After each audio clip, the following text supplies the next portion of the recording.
నాగుల చవితి నాడు మహిళలు ఉపవాసం పద్దు ఎందుకు ఉంటారో వివరించే నాగుల చవితి నాడు మహిళలు రోజంతా కఠినమైన ఉపవాసం ఎందుకు ఉంటారో ఎప్పుడైనా ఆలోచించారా? దీని వెనుక ఉన్న అసలు కారణాలు ఇవే.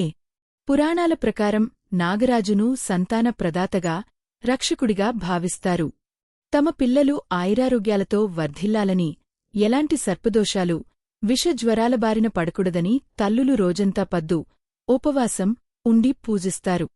ఇక శాస్త్రీయంగా చూస్తే వర్షాకాలం ముగిసి చలికాలం మొదలయ్యే సమయంలో మన శరీర జీర్ణ వ్యవస్థ నెమ్మదిస్తుంది. ఉపవాసం శరీరాన్ని డిటాక్స్ చేస్తుంది.